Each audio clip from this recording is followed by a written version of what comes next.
فکشفنا بہ من ضر، اور جس تکلیف میں ہم نے اسے مبتلا کیا تھا اس سے عافیت عطا کر دی.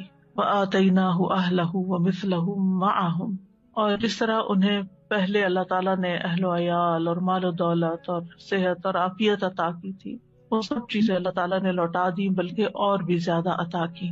اور دنیا کی نعمتوں کے ساتھ اس صبر پر آخرت کے بڑے اجر و ثواب کا بھی وعدہ کیا. اللہ تعالیٰ نے ایک دوسرے مقام پر ایوب علیہ السلام کے صبر کی تعریف کی ہے. انا وجدناہ صابرا نعم العبد انہ اواب، بے شک ہم نے اسے صابر پایا. اللہ نے گواہی دے دی کہ وہ صبر کرنے والے تھے. ہم صبر بھی کرتے تو بعض اوقات ایسی تکلیف میں ہوتے ہیں کہ سوچتے ہیں پتہ نہیں یہ بھی صبر ہے یا نہیں، یعنی ہمارا صبر بھی صبر ہے یا نہیں، اس میں بھی ڈاؤٹ ہو جاتا ہے. تو اللہ سبحانہ تعالیٰ نے ان کے صبر کو مان لیا کہ صابر ہیں. نعم العبد، کتنا اچھا بندہ.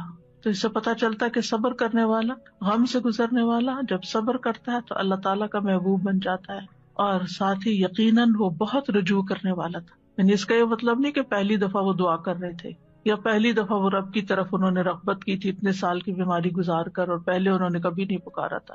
انہ اواب، وہ بہت زیادہ رجوع کرنے والے تھے رب کی طرف، بہت زیادہ اپنے رب کو پکارنے والے تھے. پھر فرمایا رحمتا من عندنا، انہوں نے ارحم الراحمین کہا تو یہاں پر اللہ تعالیٰ نے ان کو اپنی رحمت سے نوازا. رحمتا من عندنا، اپنے پاس سے رحمت عطا کی. اور یہ رحمت کیا تھی؟ اول شدید بیماری اور تکلیف اور آزمائش کے ساتھ ان پر رحم کیا، پھر انہیں صبر کی توفیق دے کر ان پر رحم کیا، پھر دعا قبول کر کے ان پر رحم کیا، پھر دعا قبول کرنے کے بعد صحت کے ساتھ اور مال و دولت وغیرہ لوٹایا اس کے ساتھ. تو یہ سب کچھ اللہ تعالیٰ کی عظیم رحمت تھی، رحمتا من عندنا. اور پھر آپ دیکھیں کہ اس رحمت کا ایک ظاہری مینیفیسٹیشن کیا تھا. ابو ہریرہ رضی اللہ عنہ روایت کرتے ہیں کہ نبی صلی اللہ علیہ وسلم نے فرمایا، ایک بار ایوب علیہ السلام برہنہ غسل فرما رہے تھے کہ سونے کی ٹڈیاں آپ پر گرنے لگی، یعنی جیسے بارش ہوتی ہے. ایوب علیہ السلام انہیں اپنے کپڑے میں سمیٹنے لگے. ان کے رب نے انہیں پکارا کہ اے ایوب، کیا میں نے تمہیں اس چیز سے بے نیاز نہیں کر دیا جسے تم دیکھ رہے ہو؟ یعنی مجھے معلوم ہے کہ تمہارے دل میں اس کی کوئی لالچ نہیں، کوئی رغبت نہیں، تمہیں اس کی ضرورت نہیں، تمہارے پاس اللہ نے پہلے سے ہی بہت کچھ عطا کر دیا ہے، تو تم پھر کیوں یہ سمیٹ رہے ہو؟ ایوب علیہ السلام نے جواب دیا، ہاں تیری بزرگی کی قسم، لیکن تیری برکت سے میرے لیے بے نیازی کیسے ممکن ہے، یعنی اس سے میں بے نیاز نہیں ہو سکتا.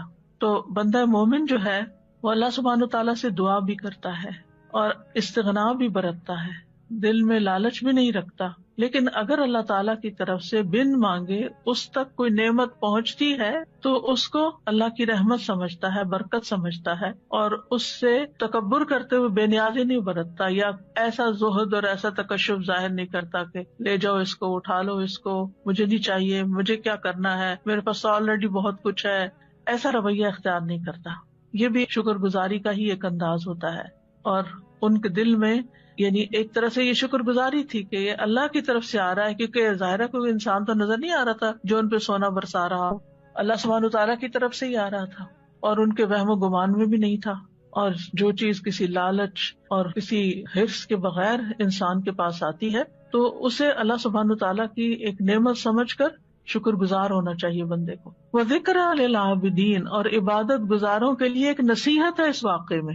یعنی عموماً جو عبادت گزار لوگ ہوتے ہیں اگر ان کی دعا قبول نہ ہو تو بعض اوقات وہ مایوس ہونے لگتے ہیں، اتنی دعا کی پھر کچھ نہیں ہوا. یا پھر یہ کہ بعض اوقات عبادت کی وجہ سے شیطان دل میں ایک عجیب سا خیال ڈال دیتا ہے کہ تم تو بہت نیک ہو اور تمہارا دنیا سے کیا تعلق، اور انسان صرف دنیا کو کریٹیسائز ہی کرتا رہے اور دنیا کو برا بھلا ہی کہتا رہے. تو ایسا نہیں ہے، یعنی عبادت اور اللہ کی نعمت دونوں جمع بھی ہو سکتی ہیں، جیسے ایوب علیہ السلام پر جمع ہوئی تھی کہ وہ عبادت گزار تھے، اواب تھے، بہت زیادہ اپنے رب کو پکارتے تھے، اس کی طرف رجوع کرتے تھے. اور اواب جو ہوتا ہے صرف دعا نہیں کرتا بلکہ نماز اور دیگر نیک اعمال کے ساتھ اپنے رب کی طرف رجوع کرتا